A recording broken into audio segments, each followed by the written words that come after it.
Good evening, and thank you for joining us tonight for our Village of Alsip Committee meeting. Today is September 9th, 2019. We'll call this meeting in order at 7:37. Sure. And call the roll, please. Yes. Trustee Dalzell? Here. Trustee Zielinski? Here. Juarez? Here. Trustee McLaughlin? Here. Trustee Murphy? Here. Trustee Nava Esparza? Here. Mayor Ryan? Here. We have a quorum. Great. Please join us for the Pledge of Allegiance. I pledge allegiance to the flag of the United States of America and to the republic for which it stands, one nation, under God, indivisible, with liberty and justice for all. Oh, I thought he did.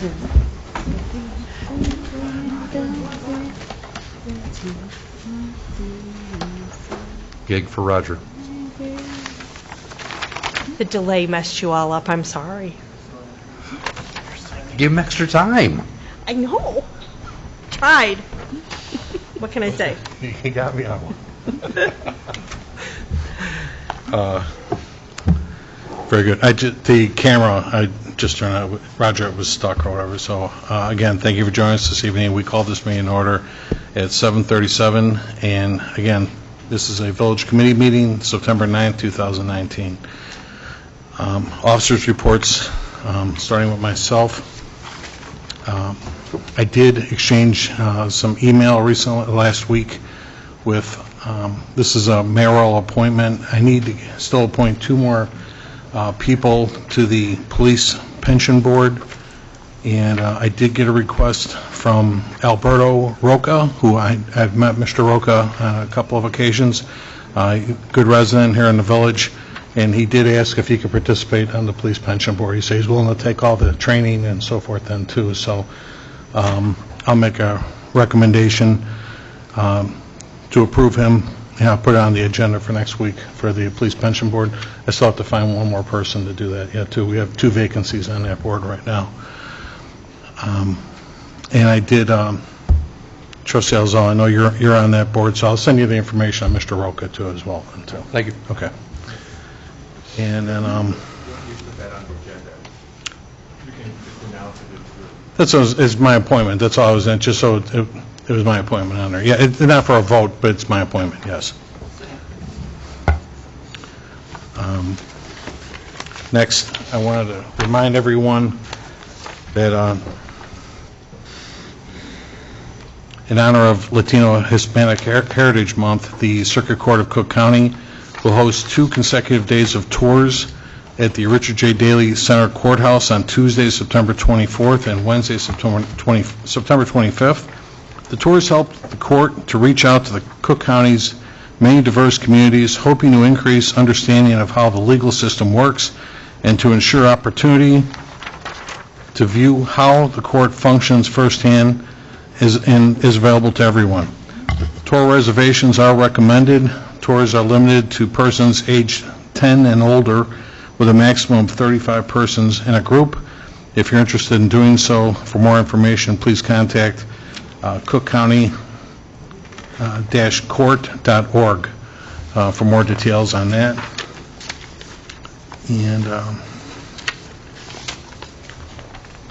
And that's all I had for this evening. Clerk's report? Thank you, Mayor Ryan. The presentation of the August 2019 monthly FOIA report, there were 29 requests last month.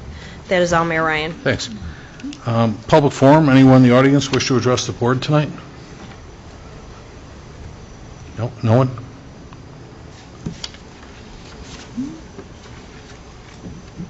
The standing committee reports. Finance Committee, Trustee McLaughlin. I will have the usual list of payroll and accounts payable for approval, and that's all I have under finance. Okay, thank you. Fire Committee report, Trustee Murphy.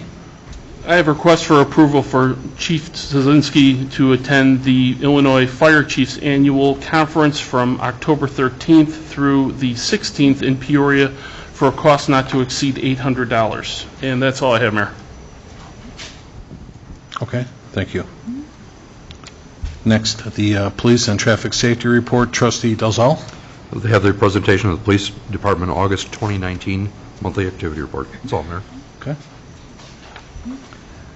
Next, we'll have the Public Work and Boat Launch Report, Trustee Juarez. I have a presentation of the Public Works Department August 2019 19 monthly activity report, and I have a request for approval to go out to bid for tree pruning approximately 422 trees to be trimmed west of Cicero Avenue. That's all, Mayor. Very good, thank you. Next, we'll have the sewer and water report. Trustee Nava Esparza. Presentation of the Water Department August 2019 monthly activity report. Number 2, request for approval to post for the hiring of 1 full-time Class 2 operator. And that's all I have, Mayor. Okay, thank you. Next is the Building and Health Committee report. Trustee Zelinski. We have a presentation of the Building Department August 2019 monthly activity report, and that's all we have for Building and Health this evening. Okay. Next, the Human Resource and Insurance Committee report. Trustee Murphy. We have a discussion to change the village's vacation policy for new non-union hires. I know we touched on this a couple weeks ago. It was in the packet. Going over it. Kent, did you want to speak to this a bit?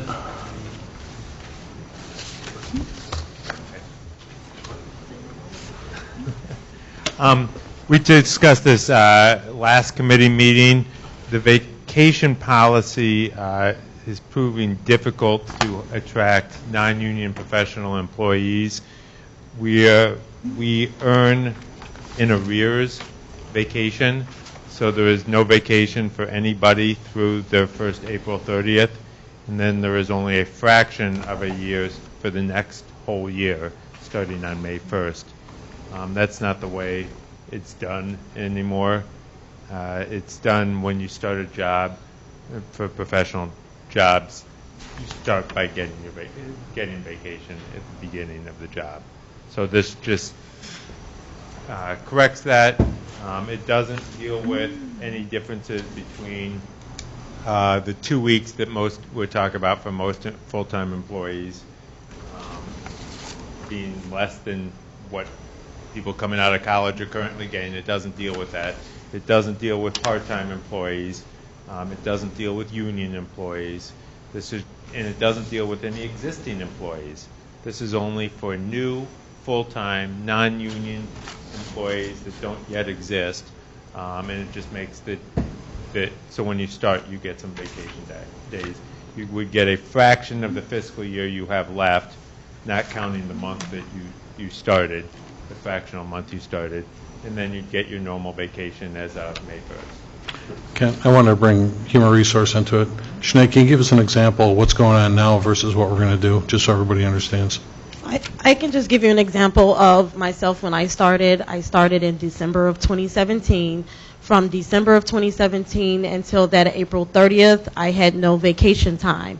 Once that May 1st hit of 2018, I was awarded 3 days to use from May 1st of 2018 until May 1st of 2019. So essentially that's a whole year and 4 months essentially with only 3 days vacation.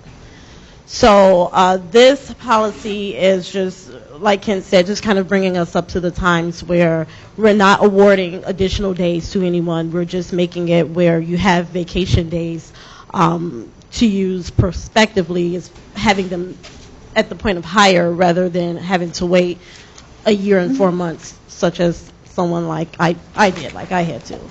So as you accrue your date, I'm sorry, go ahead. So just to be clear, say we pass this, and somebody exactly in your position, how many vacation days would they have from the start? So if this was passed, because I am a manager and I get 3 weeks vacation, so again, we would have to do the calculation. It will go according to...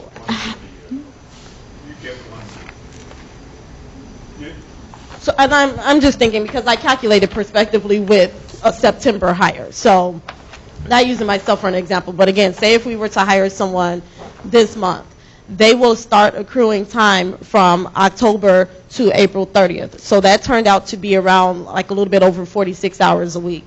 So from October 1st to April 30th, they will have about 46 hours to use. And then come May 1st, they will get 2 weeks. So there is a cost to doing this. for existing employees. Not for existing employees, but any new hires, I mean, there is a cost to doing this. And we need to understand what the dollar ramification of Yes, it there is. is- 'Cause, I mean, not There is a only- cost. There's also a cost in terms of not being able to hire professionals who, when they're looking at other jobs, coming straight out of college, kids are getting 3 weeks at minimum right off the bat.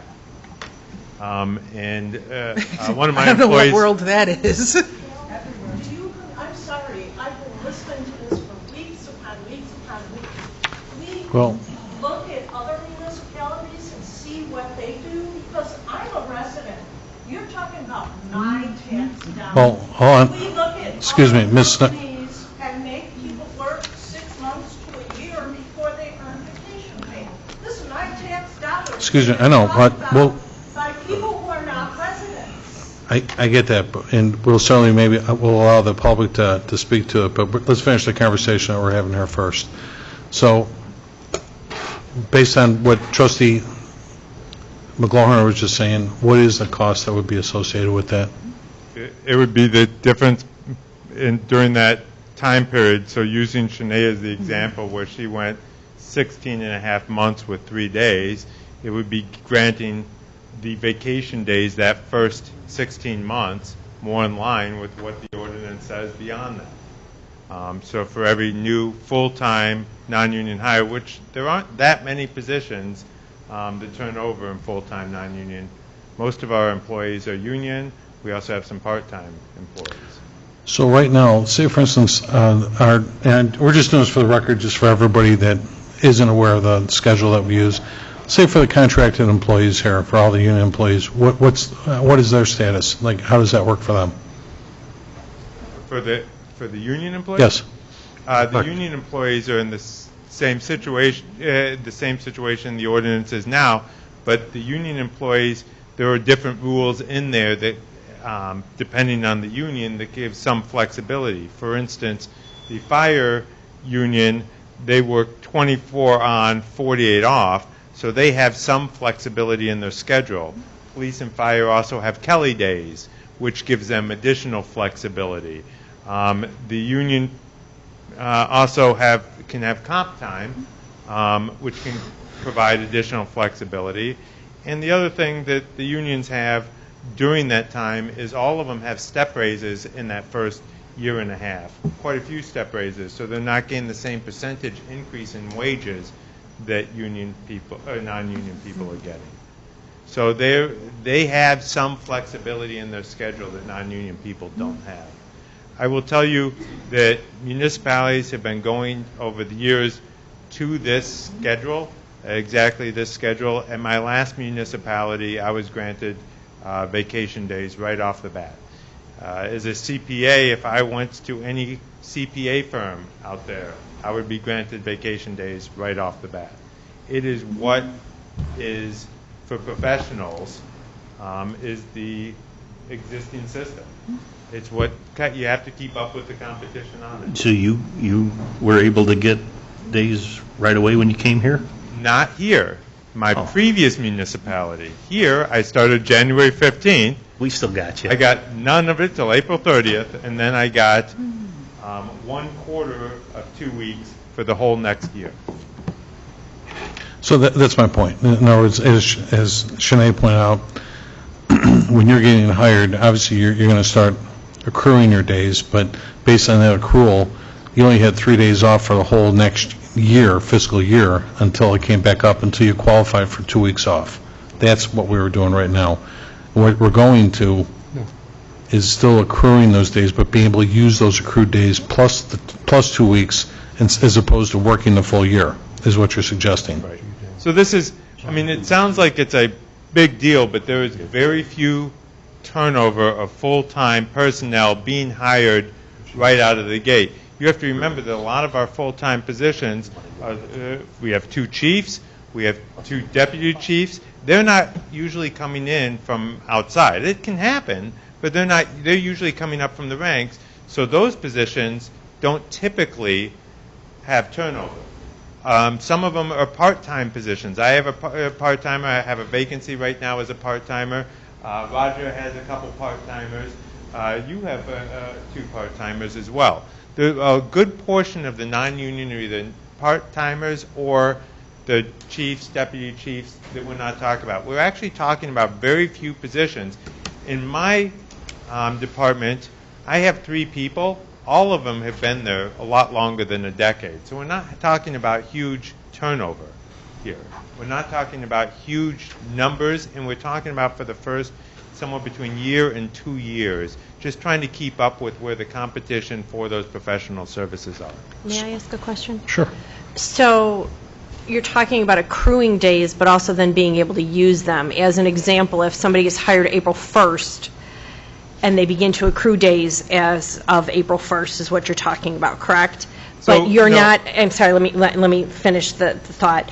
You're not saying that as of April 8th, they can start using that vacation day. I'm assuming that you're going to have some kind of grace period so that they can earn and not use it, because you don't want to hire somebody on the 1st of a month and have them taking a day on the 1st of the following month. Right. So April 1st actually turns out to be a bad example, only because if they it's the end of a fiscal year, I understand. Right. So, okay, May 1st. Somebody comes in and is hired May 1st. They start to accrue time. You're not going to propose that they are then able to take time June 1st. What if they happen to be hired in any time in April all the way up to May 1st, April 2nd to May 1st? They would get nothing for the fiscal year that's winding down, but on May 1st they would get 2 weeks of vacation. And they would be able to use them effective May 2nd? The same way I can use it on May 1st, and the same way that any village employee can use it on May 1st. I would actually like to get rid of the word accrual when we're talking about this new system. It is more granting. You're prospectively granting it rather than having to accrue it. So if someone starts on March 2nd, they would get 1 month because they'd be working all of April. So they'd get 1/12 of 2 weeks. But I can't imagine, is that not even a day, I don't think. But 1/12 of, it's not even a day, that they'd get to use before April 30th. It would expire on April 30th, just like any other vacation does, with the exception if there's something really weird, it can come before the 4th. That's a rarity. But it would expire on April 30th as anyone else. But come that, any employees first May 1st, they would get their normal vacation time, which for most people is 2 weeks. So I want to go back to human resource for a minute. Shanae, and I was going to, Ms. Snook say something too, but based on what she was just, are we, let's say, I know you had to do some sort of a survey, right? Are other communities doing that? How do they operate? Well, I did only get feedback from 2 communities.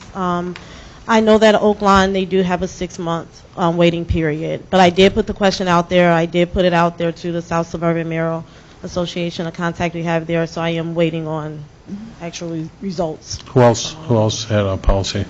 Dalton. What did they say? Dalton, theirs accrued, I think you were able to use after 1 year. Okay, Theirs so, were after 1 year. so right now, as we all covered here, you had to work a year to obviously get a vacation time, but the issue still became that, like you said, let's say depending on when you came on board, you could work, and actually you could be working 18 months with no time off, maybe more, that kind of thing yet too. Yeah. So, and which is why the discussion was to say that you want to be able to use your accrued time. This is the discussion that you're having here then too, so. And essentially, again, that's why we brought it up for a discussion. You have just like every municipality, every company is different. We can make stipulations as far as if there needs to be a 30-day waiting period, or if we want to follow the Oak Lawn model and say, a 6-month waiting period. But I think this is why we're having the discussion, to kind of get the feedback. Right. Trustees, any questions? I had a question. Hearing what everyone's discussing and so forth. So basically, we have roughly how many vacancies per year, roughly, that we would, I know there was an issue about costs and stuff like that, but we're not employing 20 employees one fiscal year. Maybe 1 or 2. We haven't had any non-union hires this fiscal year, and we're halfway through the fiscal year, or last fiscal year. Okay. And public sector Wait, salary? I'm sorry, because I didn't have the mic. This fiscal year, which is, we're about almost halfway through, and last fiscal year, we had 0 hires, Okay. non-union hires. In public sector employees, I guess professional is a category. Usually the salaries are lower than the private sector, and there are fringe benefits to kind of recruit talent. So I think it's okay if someone doesn't reside in the village and they bring skills that benefit the municipality, because it would be a disservice to the municipality if they didn't bring value, right? So I think that just hearing everyone's comments, I don't think that it's kind of, I guess, off the charts of what's being proposed to adhere to moving forward. Again, this would affect 0 current employees. Right now, I know we've got, 18 non-union employees? We do, and I don't know, I would say about a third of them are part-timers. Again, some of them would be coming up through, I use the example of the chief or the deputy chief, but right now, our street supervisor, our water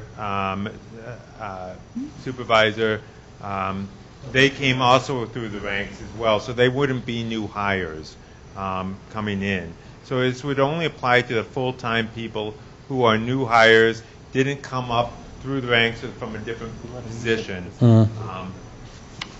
which isn't a ton of positions. You're probably looking at, a third of them, of those 18, and most of them stay many years. As I said, we've had no non-union hires the last year and a half.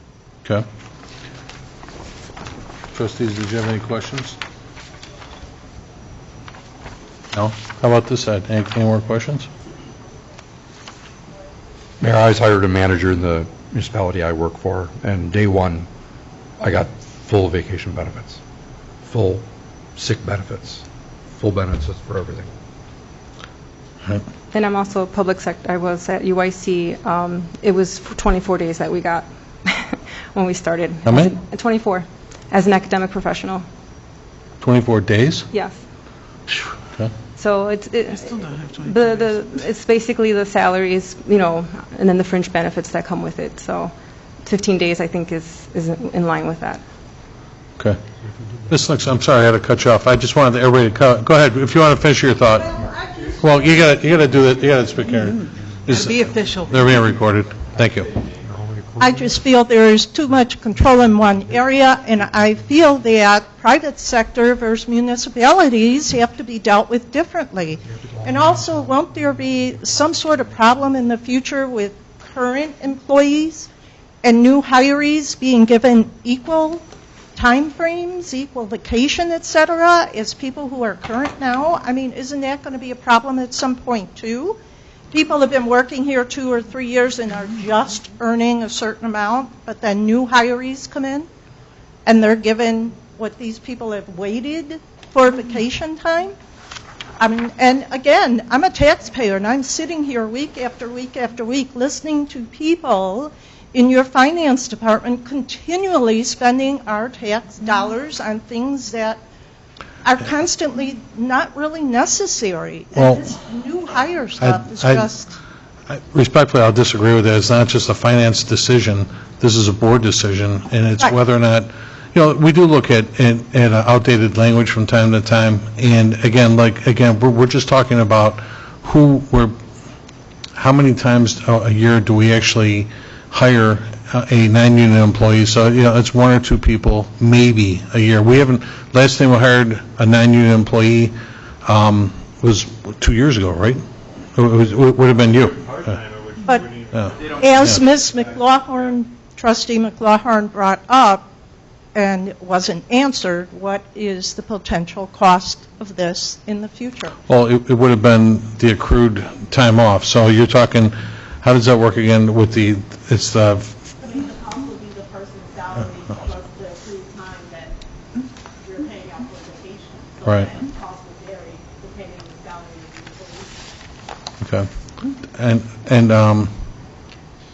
anything else, Ms. Nix? I don't want to. No, I Okay. just... No problem. Somebody else said they wanted to say something. Did you want to say something, Ms. Bonema? Yeah. Okay. So you're talking about 46 hours for a person times the hour amount, the dollar amount they work.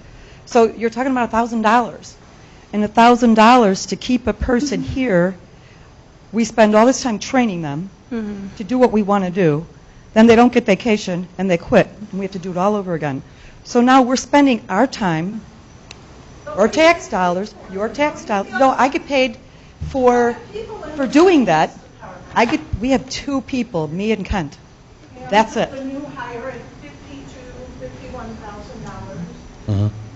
But They're not a manager. Karen, would you mind, just because you're not on camera, I just want to see who's I speaking. was just trying to say that the Yeah. cost is not that much money. Just say, thank you. It's still tax dollars, and everything has worked in the past, and now we have to change everything because our finance director who doesn't live in town, who doesn't... But I live in Excuse town, me, and I work in the I'm not- finance department, and I am swamped. I don't get raises. I work overtime. I'm asking for help. There was 4 people. We're down to 2. I've been here for 14 years. I'll give you their names. No, we have, it's not that people don't want to work. We have taken the jobs and crushed them and made Consolidated. only 2 people. Right. Which is obviously why we're trying to get a third person in it right now, but I Karen, can you appreciate your sign in, explanation. please? Thank you. If I can just add as well, just with the points that she made as well, just with recruitment and retention, just about working parents as well. Your kid gets sick or you need to go to the doctor and so forth, and to lose an employee just because they fear being fired because they just show up to work sick as well. I think for $1,000 roughly, I think that the 15 days are within a reasonable ask. Well, at the same time, though, there's the 12 sick days and the 4 floating holidays. You don't, the 4 floaters, So if someone hires, for instance, I'm looking to hire someone, as it was just brought up, in September. That person is going to get no floating holidays this fiscal year either. That's also in the ordinance. How many sick days? They- 12 sick days, you only get 8 that you can actually use, because 4 has to go into a sick leave bank, and that can be used for disability, and you have to use that bank for even like funeral leave. So even though you get 12, you get 12 sick days. Okay, but you've got 8 days from September, whenever you're hired. That would be a full fiscal year. You'd have the fraction of them, but let's also remember that the ordinance is very clear what sick days are to be used for. They're not vacation days. I mean, No, but like Right, Trustee Esparza just said, if you've got doctor's appointments, That's a sick day. You That have would to- be a sick day, but there is no, it's not a vacation day, and it's not 12 full days, nor is it 8 days. It's a fraction of the year. You get them on the first of the month. So it's less than that, and there is no floating holidays for that first fiscal year either. That's also in the ordinance. If they're hired, I think it was August, after August 1st. no, but they do all fully get loaded then come May 1st, regardless of whether they've completed the first year or not. So it's not as if there's no days off whatsoever. Under the current system, there is no days off until April 3rd. Unless it's a sick day. sure. Becky did not get any sick time till she was here until the next May 1st. That's kind of what I was That's- referring to. We did not Right. get any sick time until we were here on the start of the time. So for the person who's going to start September 1st, they're not getting any sick time until everybody else does May 1st. That's what I was referring to. Pardon me? I don't remember that one way or the other. Yeah, no, it's, the sick time according to our ordinance, is in sync with the vacation time. You had to work the full year. And fortunately, I haven't changed jobs that much, but when I was in the private sector, that's how it was for me all the time. I had to work a full year in order to accrue time off the following year. So, Just to be clear, one more time, you hire somebody in September. Let's go the very last day of September, September 30th. How much vacation time do they get right away?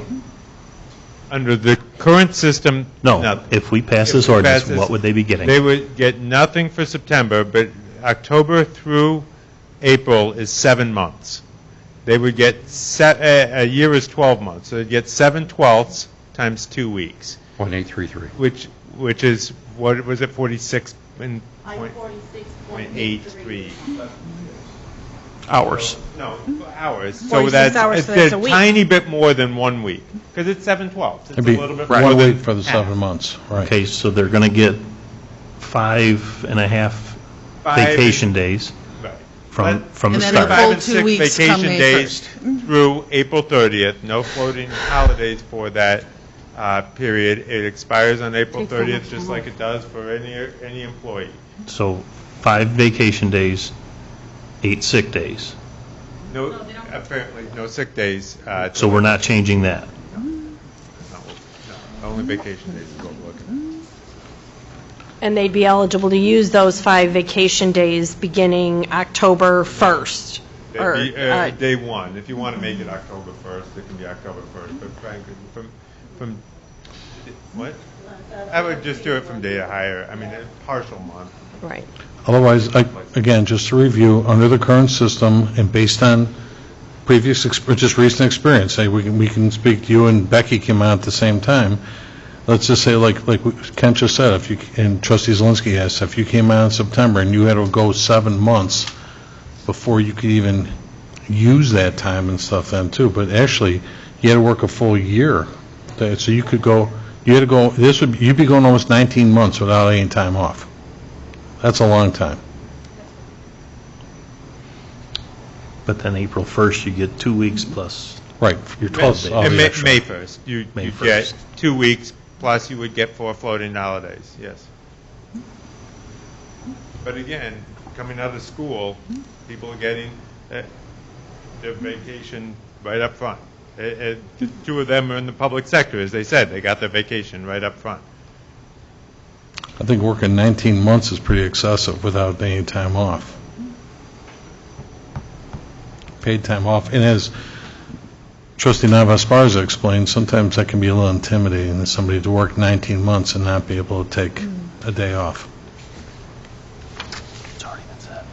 Most, this is a board decision. It's certainly not just a finance decision. This is an HR actually issue, not even finance and stuff, but you're doing the time. I was out, and I have to say, the only other thing I'd say is I put in front of you a draft ordinance. Shanae and I and Village Attorney Mike Kankar were going back and forth today, trying to get language down.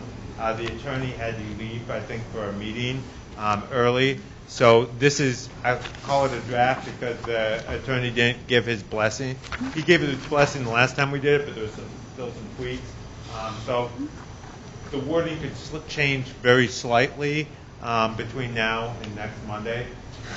So keep an eye on it. If it does, you can ask us, but it's probably something very similar to the wording that's there, because we got most of the way through it today. So can I ask Trustee Murphy, could you read this out loud just so everybody understands what we're talking about here? The whole ordinance? Yeah, it's only, maybe the highlighted parts there. The red, how about the red? The changes that we're talking about, right? Okay. Non-union full-time employees hired after September 1st, 2019 shall be granted vacation time at the date of hire at the rate of 5/6 of a day's paid vacation for each month between the date of hire through the next April.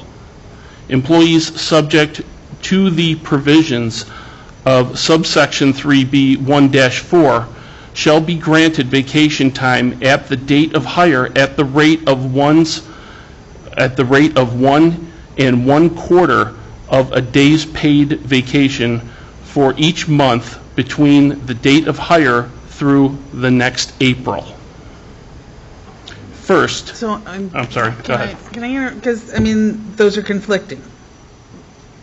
5/6 of a day or 1 1/4 days. The next section down, if you look at it, there are some people who are granted 3 weeks. It's all department heads, all deputy chiefs, all managers, and other positions designated by the village board, which currently there are none.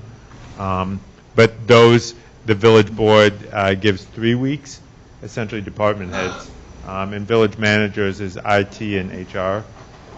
Those positions, they give 3 weeks, so it's the 3-week fraction of the year equivalent.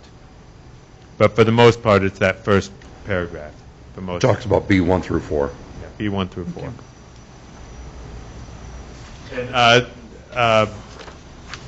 And Trustee Murphy said for each month, each full month. So the month you start, unless you happen to start on the 1st, the month you start doesn't count either. So if I hire a finance associate today, September doesn't count. It's a full month, so it starts with October. So the first vacation day this person would be able to take wouldn't be until November. No, they would be granted a day of hire, but they wouldn't get the fraction of the, September doesn't count towards it. It was Right. 7/12, it's not 7.5/12. But it's saying that they're going to be granted vacation time at At the time date of hire. at the rate of 5/6 of a day's paid vacation for each month between the date For of each hire full month. Full month between. and the next. So, again, October, November, December, Okay, January, February, so they're March, not April. accumulating it, they're just getting it right Granted. away. Get it. It's Granted. Okay. It's, the word accumulation will no longer apply to these people. So they could literally come in after being hired, take 5 days off and quit. They Yes. could, but they'd have had to have gone through a long process of screening, interviews, screening, drug testing, background checks, et cetera, only to do that and quit. It'd be quite a unusual scheme. You're looking at basically career suicide, and you're putting your name out there as, yeah, I do that. So it would make you unhireable if you did that. But they don't Check care your if they get references. another job as well. Right. I mean, and, well, I guess one of... Who does that? Lots of people. One of the issues potentially, and again, and maybe there should be a qualifier then, that they don't get the days off until they've completed their probationary period. I'd be in favor of that. What's the And what is the, probationary I was period just for going to manager? ask that. 90 days, Yeah. Is We have- that we have no defined such somewhere thing. as 90 days? it's typical in the No, that would workplace. be, I understand, but if it's not I defined, believe then... it's somewhere in the manual. I'm not completely certain. Don't have it with me tonight. I unfortunately don't. Well,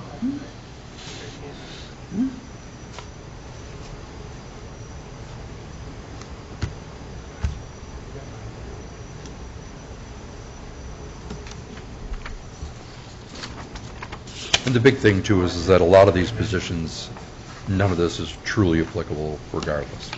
The department heads, the vast majority of department heads have been brought up from inside.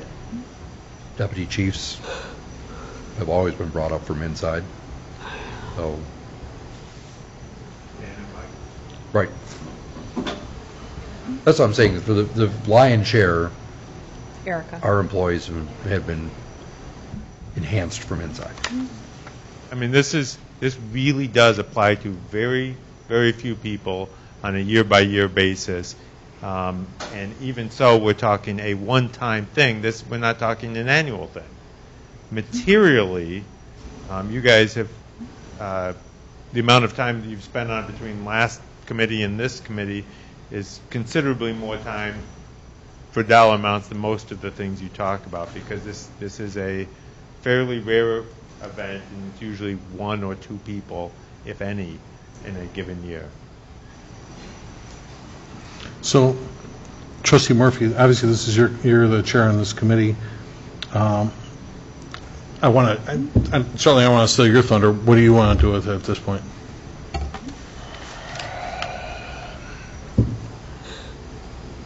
I would be in favor of maybe doing a closed session and discussing it further with the board. Perhaps tweaking it. Could we do that? It's actually not closed session The applicable. problem is, because you have no current employees it applies to, you Right. can't be talking about specific employees, because you have none. Okay. And so it doesn't fall within the exceptions. It's for future employees. Right. But you could recommend a stipulation about probation period. I'm in favor of that. Unless, obviously... I would like to tweak it a little bit, maybe discuss the probationary period aspect of it, rather than have an employee come right off the street and be able to jump right in and grab vacation time. On the probationary period, let's say you did a probationary period of 90 days. What happens if you hire someone now on February 1st? How do you give them vacation through April 30th if the 90 days already puts you into the next year? Or March 1st, April 1st? How would you give anybody hired after February 1st any vacation day time for that period? You couldn't. Well, if I can add, if I can just also just add, like, I see this as a benefit, right, as a tool to recruit talent. And also, just using myself as an example, I had 2 children while I was working full-time, and my employer at the time only paid 2 weeks of paid leave. And let's say they decide to pay 3 weeks. I'm not going to sit and say that wasn't fair, they shouldn't do it. It's like, oh, that's great. It's a benefit that's now going to help recruit more talent or retain working families in the workforce. So I think this is a benefit for managers, like as Trustee DeSalle said. And the probationary period, I don't think also applies to this role. So I still see this as a benefit for the next hire, which seems it's only going to be maybe 1 or 2 a year. So I don't think there should be a probationary period for this class of employees. Now that we've kind of set the table and we've had a chance to, because we all just got this ordinance today, I'd almost agree with you if you want to take another meeting to kind of digest that a little bit more and represent it. I would agree with you. It's not like we've had this process for God knows how long. Like a couple more weeks isn't going to make a difference in anybody's life right now. We're not ready to hire somebody where it's going to make a difference to us tomorrow. Mm-hmm. But that's up to you. So just as a reminder, I'm sorry, Trustee Murphy, as a reminder, the next committee meeting isn't until September 30th, so it wouldn't be voted on until the first meeting of October. However, we're talking about onboarding an accounting person. Which we're still interviewing, right, for that job? We're not interviewing. We put a job offer letter out there. And nobody told me. We're in a process of trying to figure out whether this person, with background checks and other things for that. Okay. So if you delay it for a month, I would ask, right now, if you look at it, it says hired after September 1st, 2019. I would ask that language still stay in there. So if someone were hired, specifically the finance associate, which you guys have already approved, if that person were hired before you do this, it still applies to that person. Does that make sense? I will say, if it could still affect whether or not somebody accepts a position, but at least you can say, look, the board's deciding this and it could affect you. It's not as good of a place as approving it next Monday and saying this is the policy. What has been presented to this associate already? That's one particular person who may or may the situation has been explained to that person, but we need to get through that process. That person either needs to come on or we need to go back to the drawing board on a person. We don't have a locked in person. So we're in a weird spot here with the position that the board has approved. This is something that was discussed already in a previous committee meeting. This is the second one in a row that we've discussed it. So if we're looking to do it one more time, it has to be explained to either this candidate or the next candidate if this person doesn't accept the position. So this person hasn't accepted? This person is interested in the position and is going through the process and has been explained where vacation is. Just so I'm clear, this is the same candidate that we discussed 2 weeks ago that we revisited and sold on Salary. This is the same. We're selling on the benefit aspect of it when we, This is the same person that we were talking about last time. It is possible that this is not something that is important to this person, but it's also possible that we don't get through the process with this person and we look at the next person. Or it is something that's important to them. I don't know. We're in a weird spot here. It would be nice if we thought we had enough votes to proceed to Monday, because it would make it clear. If not, and we do it another one, at least saying that there's consent to keep the hired after September 1st, so it does apply to whoever is hired. We talked about one of the attractions as an employee to the village is the benefits. And this would certainly enhance the benefits. And in my opinion, bring them up to date. I agree. I agree. I think that the ordinance, the way it's written now, is dated, and it's not a good tool. It's not a good tool at all for hiring. If it was posed to me that I could potentially start work and work for 15 months without any vacation, I'd walk away from the table, hands down. There's no question about it. I wouldn't do it. Which is where I was going to surmise was, I didn't know you gave the job offer to the gentleman. So if that's what's on the table, there's potential for this candidate or possibly the next, but we are trying to fill that spot. So I understand your need, where you're going. And I wish you guys included that in the front part of the conversation. I didn't know that and stuff. So obviously we all agreed to stick to our guns as far as what we appropriated in a budget, and I'm glad you're getting through that and stuff then too. So this would be the next, call it what it is, the next fluff to make that job even a little more appealing, depending on its need.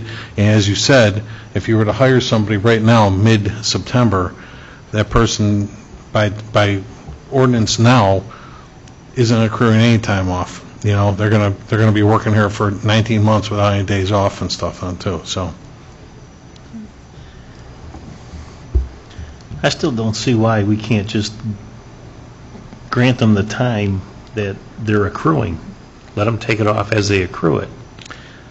Why are we front-loading it? If you want to take a week's worth of vacation, you have to sit there and work 6 months, 9 months in order to get that. That's what they're saying is they can start accruing right away. Let's say you hired somebody mid-month this month. Next month, they start accruing time off. And as they said, you would actually accrue 1 week off that you could use starting The date May of hire, 1, I would right? actually say the word accrual should be removed from it. You would be granted at hire the fraction of the year that you have left. You'd be granted, and not counting the month the month you start, unless you start on the first of the month. But not counting that month, you'd be granted the remainder of the year times the fraction of the year for the remainder of the fiscal year times whatever your rate is, which for most people is 2 weeks. Is this also the position we wanted to raise in? Do we want what? That we wanted to raise the salary for?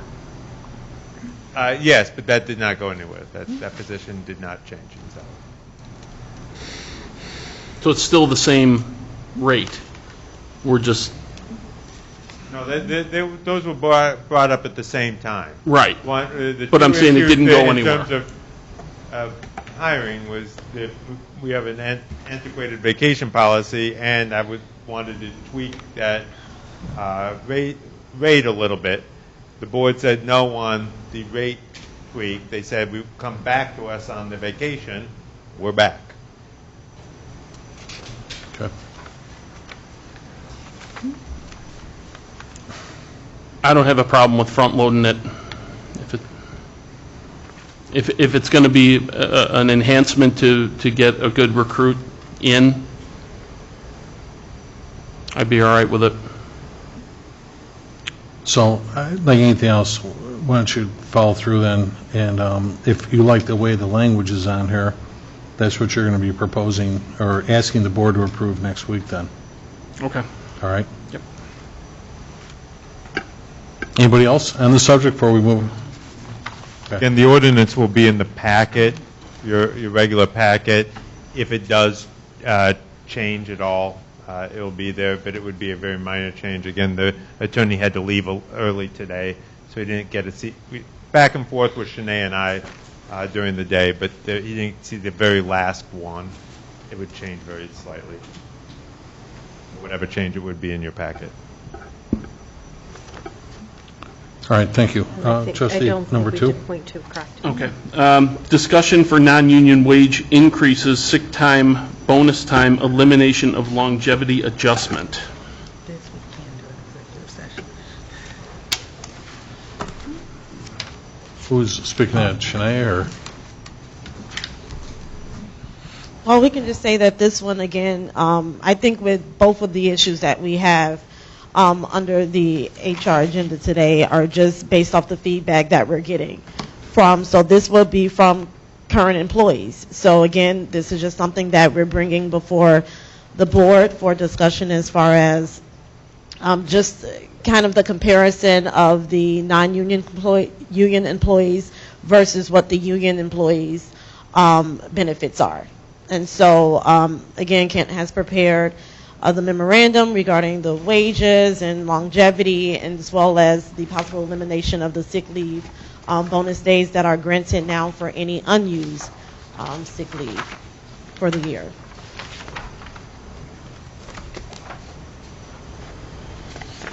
This one has a lot to unpack.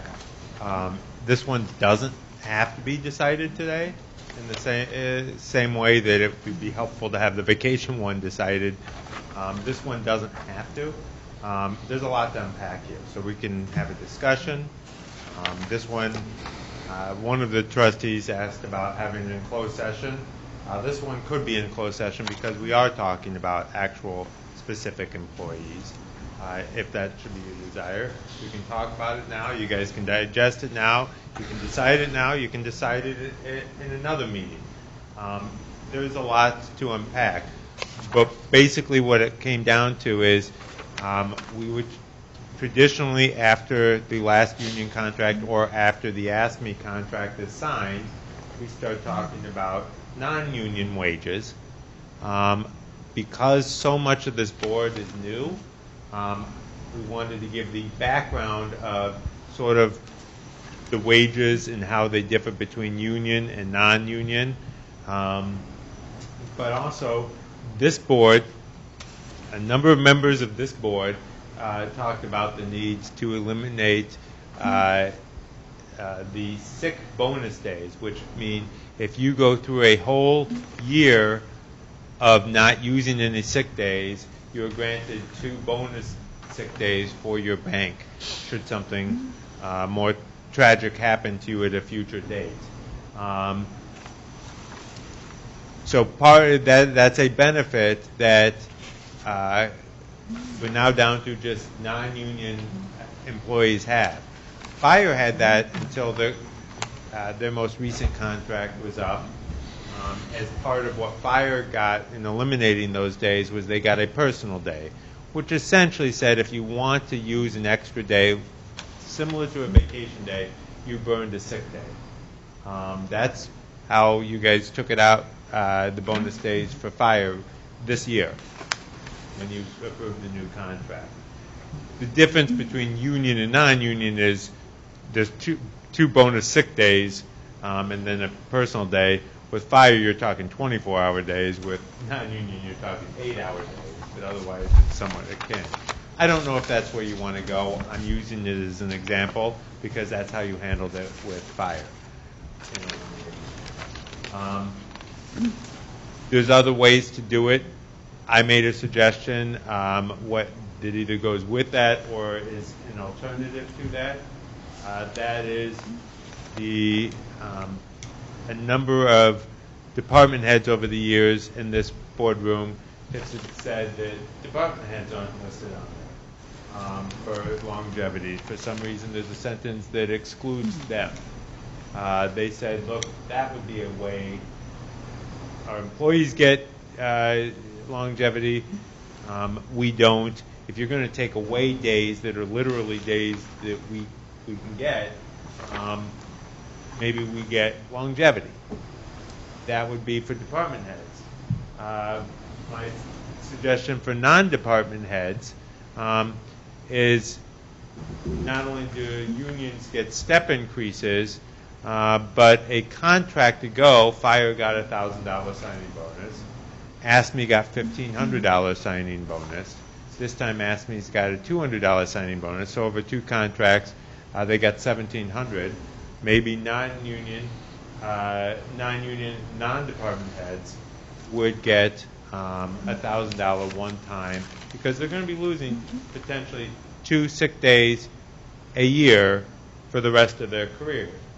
That is a benefit that you're talking about taking away, and I'm giving you some options of what you could do to offset that. It's a tough conversation. It's a complicated conversation. It doesn't have to be absolutely decided now, but it is something that we need to start thinking about because it's all tied up sort of with the wage stuff. If we're looking at comparing wages, union and non-union, and the benefits, and you're talking about eliminating the sick bonus days, it helps put that whole package together. The only other part to that is the longevity.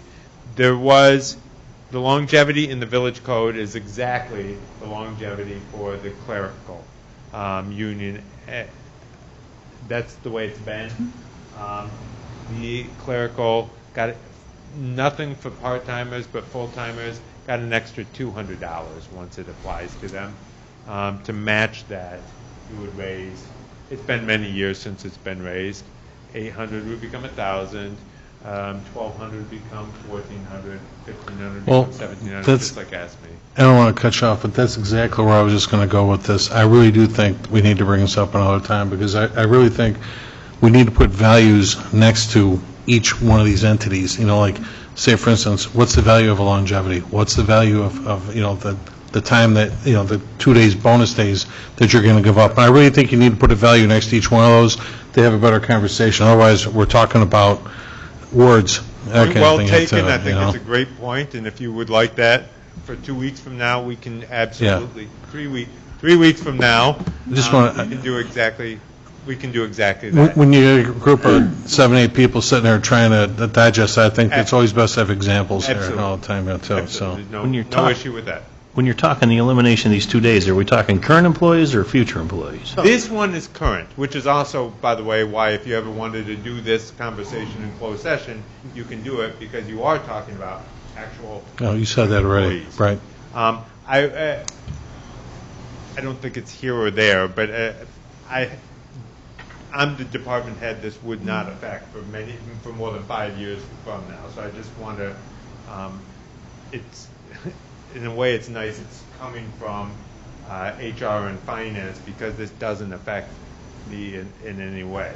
I'm just trying to come up with ideas for you that would offset 2 bonus days that people can be accumulating for if something ever happened to them and they need to do FMLA type of stuff. Is this a recurring longevity or a one-time longevity? The longevity is a recurring one that starts after your 10th year working for the village. It also, the increase in longevity issue would not apply to part-timers because it didn't in ASME. It would only apply to full-timers. The longevity is an annual thing. So, by the way, is the 2 bonus sick days is an annual thing. Right, but the 2 bonus sick days are for those employees who didn't use any sick days. The $1,000 bonus is the $1,000, $200 is an annual thing. The $1,000 is for non-department heads, a one-time, non-reoccurring, not part of your salary. It's just a one-time bonus. So they'd lose 2 days from now till the end of their career. They would get a one-time $1,000 Well, they're potentially losing 2 days per year for the rest of their career. Correct.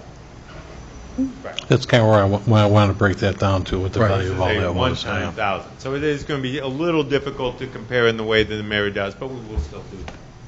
We'll make that clear. You okay with, we'll table that? I would like to table that for 3 weeks. Yeah. And do a closed session, and we could kind of hash this out and compare apples to apples and just kind of break it down and, like the mayor said, put value on things and get a better snapshot of it. I will try to make it apples to apples. One of them may look like a orange painted like an apple, but I will do my best, yeah. Very good. Anything else, Trustee Murphy? No, sir, that's all I have. Thank you. The next special committee reports, Economic Development, Trustee Nava Esparza. I just have an update tonight, just a follow-up from Asad Kassar from the Deliberato Group. He mentioned a restaurant was interested in the Edgar property. Bid was submitted, and now it's been forwarded for attorney review. And that's, I don't know what the status of that. Okay, so just late this afternoon, like 4:30-ish, I spoke with our Gary Perlman, who oversees our real estate interest with the Kankar Law Firm, and I just wanted him to look at the bid or the offer that was just to make sure, and he felt it was a good offer. Okay. We're not in a position at this time to discuss what the name of the group is yet. Okay. But I think the big thing that we need to, probably the only thing we could say about is, and it's good news that you can certainly share with the trustees, is that somebody did make an offer on the Edka property. It's a good offer, but we're also scheduled for an auction September 24th. So I'm going to talk more with him tomorrow on this thing to see whether or not we can still conduct our auction on September 24th to see if we get any better offers, because you'd hate to take, even though it's a good one, you'd hate to take just the first offer that came in the door. So I will update everybody next week at our next meeting after we have some further discussion, because I couldn't get a hold of Mr. Diliberto today. My schedule was kind of filled up. It was on me. But I'm going to talk with the Realtor at the same time to see what we can do with it and stuff then too. But we don't want to shortcut ourselves. We're on a good pace here right now then too. So we'll see what happens next. And that's my report for tonight. Okay, thank you. Next, Village Properties, Trustee McGlowan. Tonight, we're going to have a discussion regarding reinstating the Heritage 1 and 2 annual rent increases. Everybody should have gotten a bunch of information in their packet from Kent.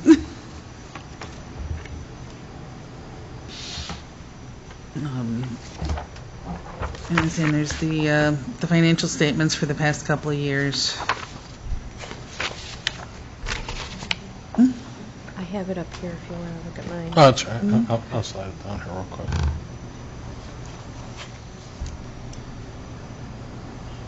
I guess where I'm having a bit of an issue, though, with the financial statements that we have is we have one line of expenses. I mean, so it's not really telling us where the money is being spent, and/or are there any things that we can do to reduce that before we go out, with our hands out and saying we need more money?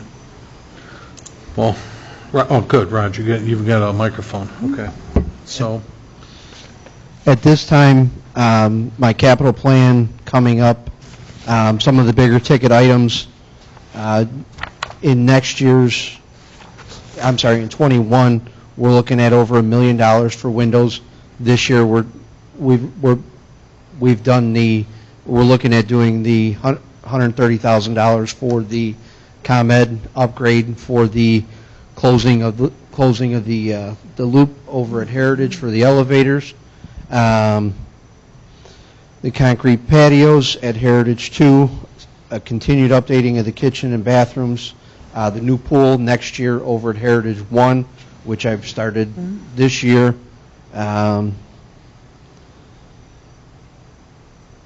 Plastering of the pool in 23, laundry machines possibly in 23 if we decide to move forward with doing that as we did in the past, or if we're going to be leasing them, and the clubhouse roof.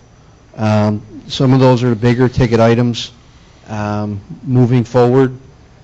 we have not had a rate increase since February of 2012. So you're going on 8 years. But don't we rent all vacant apartments at the current rate?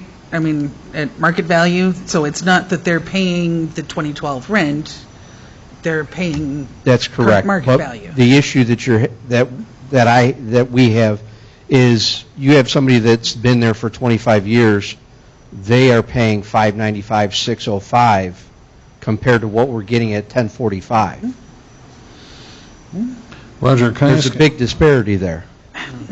just, Huge Well, disparity. and I think, and that is important to know, but I think we also need to understand how many people we're talking about. What percentage of our tenants are paying $1,000, what percentage are paying $500, and where are we at in between? That's something that I would have to look into. I don't have those numbers with me at this time. Raj, do you have a fixed number on build-outs, like when you rehab an apartment after somebody moves out? Because at that point is when we're charging, as Trustee McLaughlin just said, that's when we're charging prime rate. Right So- now, and these are just rough numbers without my employees,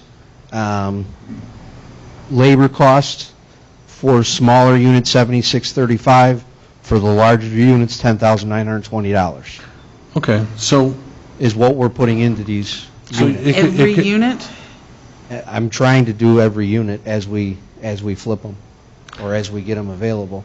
So call it $9,500 per unit, let's say that you're spending on average. How many units per year are we doing, ballpark? At Heritage 1, we're probably getting 8 to 10. At Heritage 2, you're probably upwards of 25 to 30. But we're at Heritage 2, we're not going to be, I can't financially do all of those units. So you could be talking 35 units a year at $9,000 per.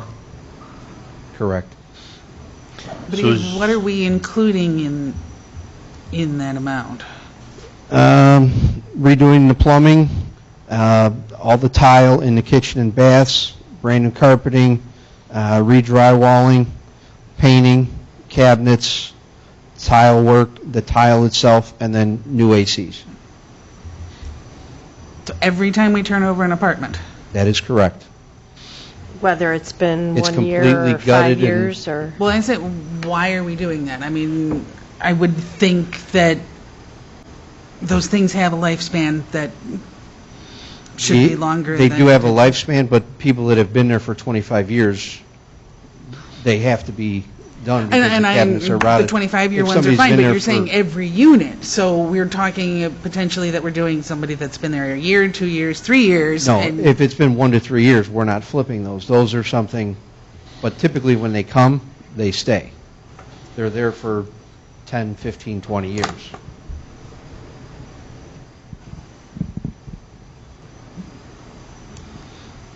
Well, that's, I think, then go back to the list of the rent rolls. Again, don't need people's names or anything, but we need to know the percentages. How many of them are and- paying? Mhm. I'm sure I can get that information. I'm confused because in the paperwork here it says a $10 per year annual rent increase. $10 per month per year. $10 per month. So if somebody's paying $595 this year, they're paying $605 next year. Okay. And that's, I thought we were in the beginning, and as I'm reading through this, I worded I'm that trying to figure out what sentence 5G is going to help us. I worded that sentence poorly, and the person who was putting together the packet, I did not want to. Okay. Now, It was this too late. this question's for either Kent or Roger, whoever. Is this proposed increase going to cover all those future projects' expenses? Nope. It would put a dent in it. It wouldn't cover all of it. 512 total units? 512 total units between both complexes. So So that's 61,000 a year. $61,000 a year. Month. $10 increase per month. Yeah.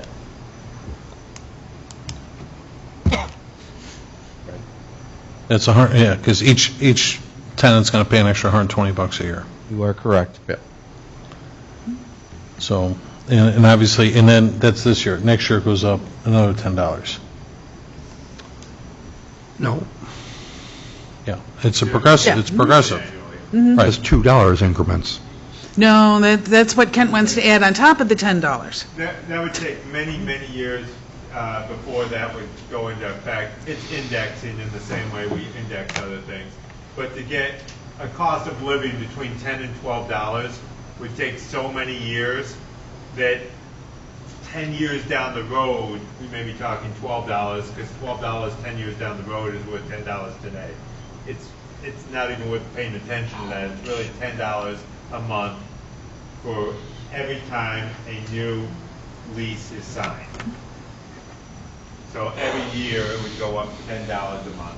So $61,000, I guess, is 512 times 12 times 10. So $61,000, but all of the project Rod is talking about cost hundreds of thousands, and one of them costs $1 million. Correct.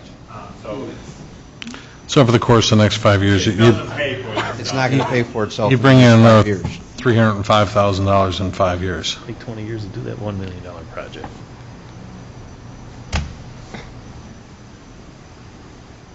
But at least what it's doing is moving the Moving needle us in the right forward, direction. and as opposed to continuing to just stay frozen.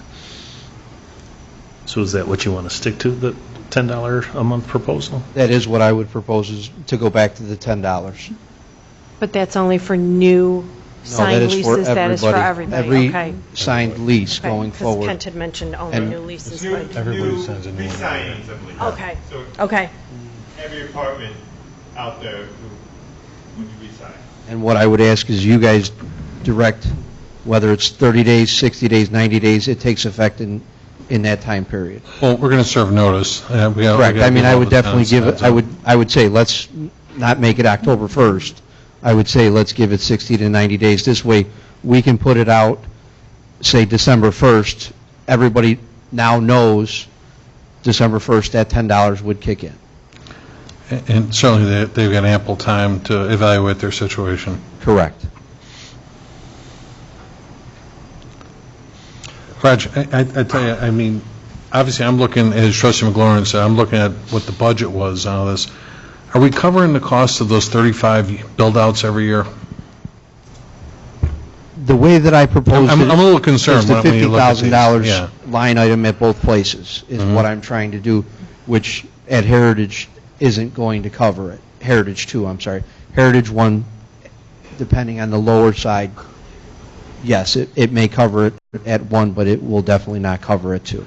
Because I think we can all agree, when it comes to build-outs in your own house, you know, you're talking, as you said, new cabinets, you know, new fixtures in the bathrooms, things like that, so new carpeting, you know, for $9,000 for, you know, a larger unit, you know, anywhere from, you know, $8,000 to $10,000, let's say, $9,000 is easy. Anybody can do that and stuff then, too. I mean, and I'm saying that doesn't even include your labor yet, though, too. That's not including my So, guys' labor. we could easily be talking another $5,000 in there for, how long does it take to do a build-out? We try to flip them in a month. A month? With 2 guys? 2 to 3 guys. Well, you could be talking more than $1,000, that's for sure, you know? You're talking, yeah, you could, that 9,000 could almost double. So, say you're spending $15,000, $16,000 on a build-out, and I'm just concerned that I want to make sure we're covering those costs. And that's why I'm proposing this. I've tried in the past, and it's been I tabled. mean, I know you're charging good market rate to recoup. Market rate is great, but to recoup, but are we really recouping, you know, we're based on the still volume? under market value as it is now. You couldn't have that many left, though, at 35 a year and 515 units. How much, really, are we really getting 35 turnovers per year out of 512 apartments? I'm trying, but no. I mean, I'd have to go back and pull the numbers and see. Yeah, I don't exactly think it's how that I many. flipped. But for Heritage 2, I know when I was doing it, we were flipping them. Do us a favor, please. get everybody back an exact number on how many build-outs you're doing per year, because I think that's, just me personally, I mean, 9,000 times whichever is significant money, and only because we don't manage the place, we have a management company that does it, which, ladies and gentlemen, why those numbers aren't in front of me right now, otherwise I would know these answers. So we need the management company, and obviously you as well, because you have the men going over to do. Let's get a number to share with everybody. I can definitely do that. Okay. Just want to make sure we're covering those numbers. I can appreciate you're saying $10 will cover your capital cost, but I want to make sure we're not doing too many build-outs at a price that we can't afford. Understood. Okay? There's not really a great answer to that either, because, that's what I'm getting at. You're in a rock and a hard place. Somebody moves into a new unit, you're asking $1,200 a month for something, but I'm not going to give you a fresh carpet? That's kind of tough, I mean. But at 35 units, that's 15 years turnover. So every 15 years, you're turning over that thing back to brand new. And every 5 years, what's the agreement? Every 5 years, you can have your place painted or have the carpets cleaned? Correct. After 5 full years. Okay.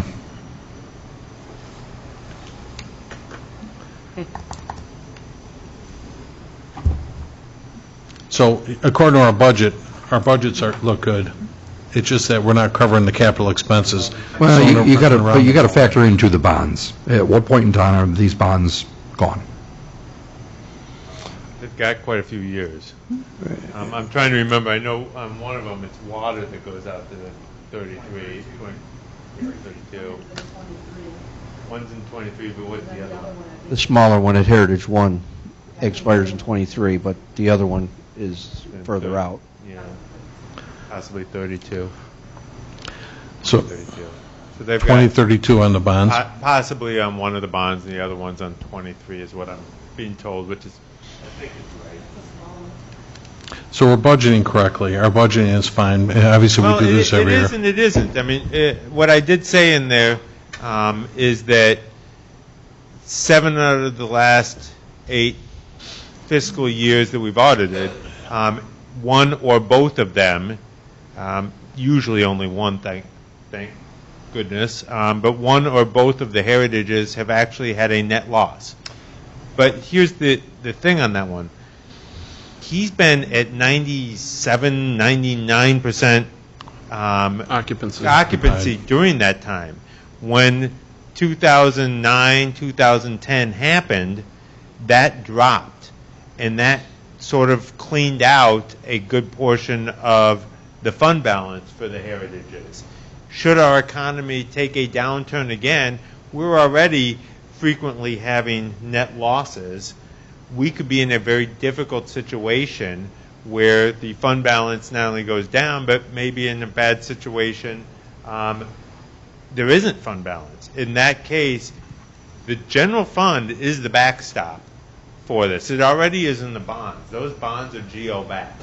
And GO means general obligation, which means the full taxing power of the village, which means that it's not just on the heritage people, it's on all of the businesses and all of the residents of the village of Alsip should something go wrong.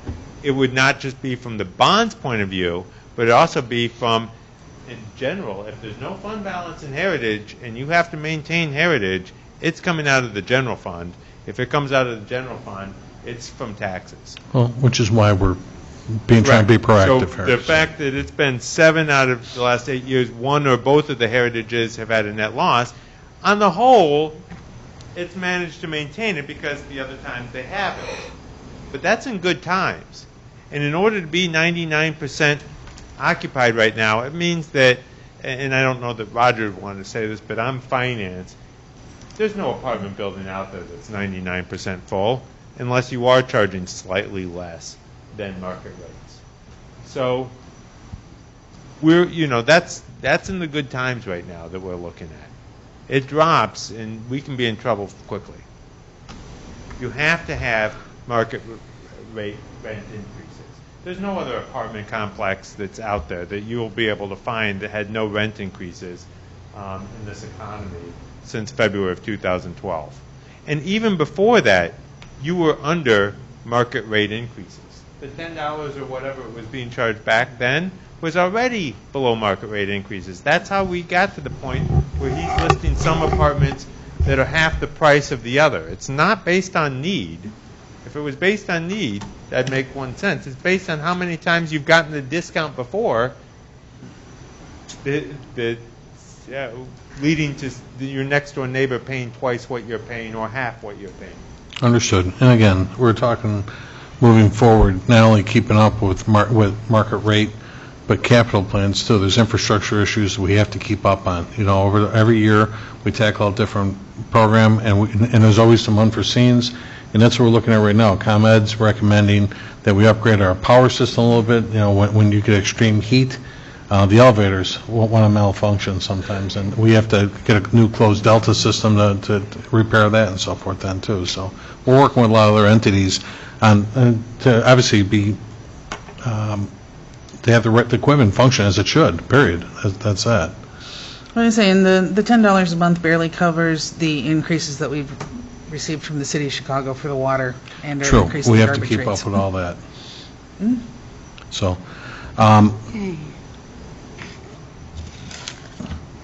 Trustee, what do you want to do with that then? Do you want to kind of table that and for one more meeting, for a little more discussion, or are you going to move forward next week with that? We can wait one more meeting, so we'll discuss it again at the next committee. We'll get time to pull. Just so, like anything More else, in-depth if there's a couple, of, like we were talking about, let's get those last few numbers in there so everybody's got, making a good informed decision. We're not just getting half, we got most of what we're looking at here, but let's put a value next to those, okay? Thank you, guys. Okay. All right, thanks. We'll finish up here. Next, the ordinance legislation, Trustee Zelinski. I have a request for approval of an ordinance amending Chapter 10, Flood Damage Prevention of the Municipal Code of the Village of Alsip. Also,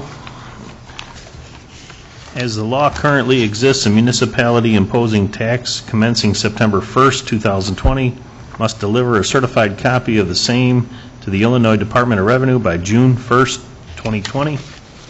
The IML is recommending that municipalities pass this cannabis tax with a January 1, 2020 effective date, just in case the law is changed during the fall veto session. To be safe, the IML is recommending that the ordinances be delivered to the Illinois Department of Revenue by September 30th, 2019. That means you will have to pass the attached ordinance at the village's September 16th, 2019 meeting and deliver the same to the Illinois Department of Revenue by September 30th, 2019. Also note, just because you are passing the tax does not mean you are going to allow adult use cannabis facilities. This is an ordinance. Ordinance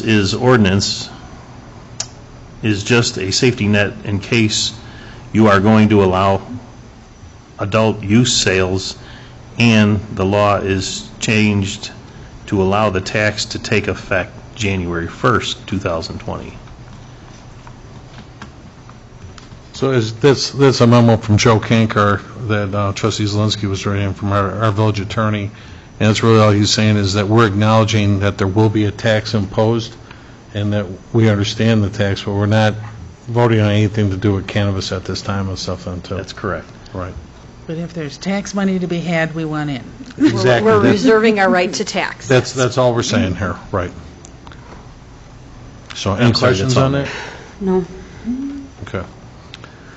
Next, the IT, Trustee Delzall. No report, Mayor. All right, thank you. Planning and zoning, and licenses, Trustee Juarez. I have a presentation of a list of licenses dated August 26 through September 6, 2019.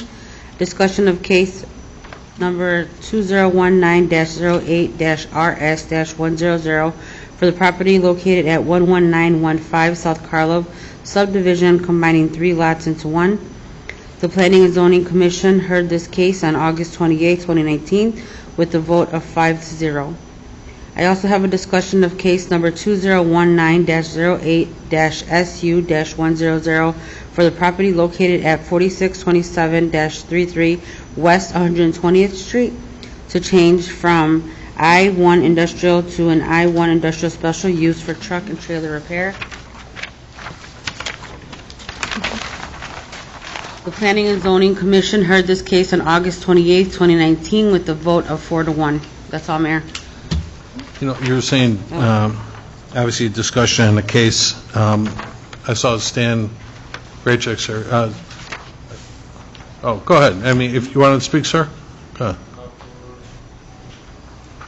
ahead. For the special use? Yeah, why don't you stand up and just tell us your name, please? Yeah, my name is Vasily Bostan, and we apply for the truck repair, truck and trailer repair. Okay. On 120th Street? Yes. Okay. And you're going to be the new owner of that business? Yes. Okay. Stan, if you wanted to speak to it too, Stanley's the commissioner for the Planning and Zoning Commission. Was there any questions, any problems or anything, Stan, on this? No, we discussed everything with all the commissioners. I need you to come up and talk into the microphone, please. Sorry. There you go. The Planning and Zoning Commission Board spoke with the applicant, and he gave all his reasons why he wanted the truck repair, and they answered his questions, and we brought up some stipulations that he has to have on the truck repair as far as parking the trucks and as far as no trailers. And he has agreed they have a lot where they will dump the trailers and then repair the trucks, and all this will be put into the ordinance by the village attorney. Okay. That's, you know what, sir, and what was your first name again? Vasil? Nice to meet you. That was a kind of a big stickler just recently. It came to our attention that some other trucking repair businesses on the other side of town were taking advantage of, let's say, for instance, you might not have had the room to leave a trailer at your particular place, and trailers are being dropped in front of other businesses.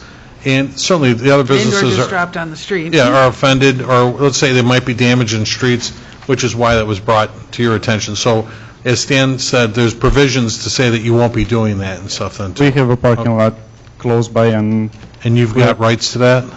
I'm sorry? You have rights to that? You can use that? Okay. Yes. We have like 12 parking lots for full trailers and tractor. Understood. So we can drop the trailers down there and bring the tractors. Because certainly the last thing we want to do, we appreciate you investing in our community, bringing your business here, but the last thing we want to do is go back and not be good neighbors and, we're arguing about it and so forth then too. So, no, as long as everybody understands what's expected. Yeah, and part of the ordinance, and it is stipulation, is in there about the parking of the trailers, which the police department will enforce, and that's put into the ordinance. So the I talked to Chief Miller already, and that will be one of the ordinances he will follow through with his police department. Very good. Trustees, any questions? No. Okay, good luck with your business, sir. Thanks. Yeah, thank you. And then the other was 119, hey, Stan, as long as you're still here too, 119th and Karlov. That's got to be the wrong address. 11915 Karlov? Is that right? I thought this is the property near the ballparks. Isn't that more like 117? No, it is the 11915. Oh, okay. I was misled. I thought it was over near the ballparks. Yeah, I know which one you're talking about. It is. That's the first place everybody brought up, but this is 119, which is right behind the library, actually, the next block over from behind the library. So this is the one where they wanted to build like a nice oversized home on that lot? Yeah, they want to put to combine the three lots into one, so they would put a normal house on the lot. How much square footage on that house? They have the room there. If you go by it, there's an alley there, and then the lots are right next to it. Right. No, I mean, how big is the home? About 2,100 square feet. What they did was those pins come up to 162 by 125. Okay. So it's not a huge As lot. I say, the lots themselves are only, 35 feet wide? Yeah, they're not that wide. Okay. So everybody was, obviously, you had a strong vote, it was 5-0 on that and stuff like that. Okay. You didn't see a problem, you're okay with that? No problem with that. Okay. Doctor says everything would be done according to the ordinances. Okay. Yeah, somebody told me that was the lot across the street from the Little League fields, and I didn't, but I am familiar with this particular parcel right here. I totally know where this is at, so, okay. Thanks, Stanley, I appreciate it. All right, any presentations, petitions, or communications, trustees? Just a reminder, the Alsip Village-wide garage sale is this weekend. You do not need a permit. It is September 13th, 14th, and 15th from 8 a.m. to 5 p.m. However, if you register, you can get your address on the list. If you registered, Registration was up today. Okay. if you did register, you're on the list, and for a map of participants, you can go to the village website at www.villageofalsip.org. That's all I have. I have a couple. Yeah. Beautification Committee mum sale is going on right now. Pre-orders, $10 each, 3 for $25. Money's due by 9/17, pickup on 9/21. Okay. The other thing, as a favor to myself and the clerk's office, Erica O'Donnell is taking a much-needed extended vacation. Tiffany in the clerk's office has stepped up and will be taking care of the draft agenda on Thursday as well as the board packet on Friday. Please be kind. Please get your information in early, not often, but early and correct so that she can issue it in a timely manner. Board meeting is on September 16th, and then again, the next committee meeting won't be until September 30th. Correct. Drawing a line in the sand. I'm sorry. And I wanted to do one more, too, that, again, we're going to be hearing a lot of this. I said I'm going to say this every other meeting. For folks that are watching this on YouTube, and certainly everyone in the room, be counted. Tell your neighbors, please, this is very important coming up. 2020 complete count census is very important to us, and we want everybody to participate in it, too, so. Can I get any unfinished business? One comment that I'd like to bring up as well, and I could have brought this up under health and pollution, but I've gotten separate complaints from residents, one specifically about Funtime Square and the amount of weeds over there, and then also the vacant lot at 119th and Cicero. The vacant lot, I reached out on Friday to the Neil Halim, who was the realtor on that. They actually brought in plans. What was it, like, it's 5 months ago? Probably longer. Yeah, you and I were staying there. We talked to the guy when he brought plans in to build a restaurant there, and he has yet to come back and pull permits and stuff. So I don't know why, he's paying taxes on that right now, and he bought the property. What I'm saying, and I know Funtime Square was really. Yeah, and that's slow progression there, right? Okay. Yeah, because I mean, even though it's within the perimeter, I mean, we don't allow our residents to keep their yards like that. So why does a business shouldn't get to do that, especially on Cicero Avenue? I mean, I also, once again, I spent the second half of last week looking for help with IDOT. The IDOT properties, I have no problem saying this in public, they're atrocious. And now I've Public Works Superintendent Frater, I shared some emails with him as well, too, and I've actually reached out to our state representatives and senators, which you should never have to do to get somebody to maintain their roads and landscape correctly. So I have no problem, meeting with IDOT, whenever they want, wherever they want. I just can't be putting our guys out on those medians in servicing property that we accept liability for. I can't have something like that happen. That's the one I just received from them this week. God forbid we're out there and we kick up a bottle into a Ferrari and we're buying a new Ferrari and stuff. So, I mean, it's just how it's going to. I got it. It's those silly things in life that we don't have that much control over. And my office is fielding calls weekly about the condition of IDOT properties, and I'm sick of it. We're taking the blame for something that we shouldn't. That's wrong.